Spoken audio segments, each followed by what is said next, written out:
Soujanya case is quite accidental ನನಗೆ ಸಿಕ್ಕಿದ್ದು. ನಾನು ಏನು ಬಯಸಿ ತಗೊಂಡಿದ್ದಲ್ಲ. ಓಕೆ. ಹಾಗಾಗಿ ಅದು ಯಾವ ರೀತಿ ಬಂತು ಅಂತ ಹೇಳಿದ್ರೆ, ಯಾವ ಹಂತದಲ್ಲಿ ಇತ್ತು ನಿಮ್ಮ ಕೈಗೆ ಈ ಕೇಸ್ ಬಂದಾಗ? ಏನೇನಾಗಿತ್ತು ಅಷ್ಟೊತ್ತಿಗಾಗಲೇ? ಯಾವ ಹಂತ ಅಂದರೆ ಅದರಲ್ಲಿ ಯಾವುದೇ ಒಂದು ಕೇಸಲ್ಲಿ accused investigation and dead body investigation. First dead body investigation and then comes the accused investigation if at all accused known are arrested. ಆ ಎರಡು ಇನ್ವೆಸ್ಟಿಗೇಷನ್ ಮುಗಿದ ನಂತರ ನನಗೆ ಬಂದಿತ್ತು, ನಿಮ್ಮ ಕೈಗೆ ಬಂತು. Okay.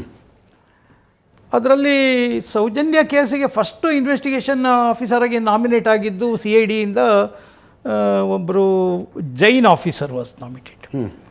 ತೀರ್ಥರಾಜ್, I think is my junior most. So we served at together at Shivamogga. ಅಲ್ಲಿ ಜೈನ್ ಆಫೀಸರ್ ವಿ ಆರ್ ಚೆನ್ನಾಗಿ ಸ್ನೇಹಿತರ ಥರನೇ ಇದ್ದರು. CIDನಲ್ಲಿ ಅವರು ಪ್ರಮೋಷನ್ ಆಗಿ DYSP ಆಗಿದ್ದರು.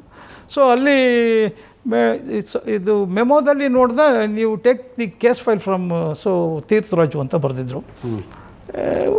ನಾನು ಈಗ ವೈ ತೀರ್ಥರಾಜು ಎಸ್ ಇದು ಫೈನಲಿ ಸೆಲೆಕ್ಟೆಡ್ ಅಂತ. ಆಮೇಲೆ ಅದು ನನಗೆ ಗೊತ್ತಾಗಿದೆ ಏನಂದರೆ, ತೀರ್ಥರಾಜು ಅವರು ಹೇಳಿದ್ರಂತೆ ನಾನು I am Jain by caste, so that ಅಲ್ಲಿ ಅಲಿಗೇಷನ್ಸು ಮತ್ತು ರೈಸ್ ಆಗಿರೋದು, ಡೌಟ್ಸ್ ರೈಸ್ ಆಗಿರೋದು ಸಹ ಜೈನ್ ಕಮ್ಯುನಿಟಿಯವ್ರ ಮೇಲೆ. There should be a fair investigation ಅನ್ನೋದು ನಮ್ಮ ಇವ್ರದ್ದು ADGP ಮೇಘ್ರಿಕ್ ಸಾಹೇಬ್ರದ್ದು ಒಪಿನಿಯನ್ ಇದೆ. ಸೊ ದಟ್ ಚೇಂಜ್ ಮಾಡಿ ಅಂತ ಹೇಳಿದರು. ಅಲ್ಟಿಮೇಟ್ಲಿ ನಾವು ಚೇಂಜ್ ಮಾಡಿದ್ವಿ.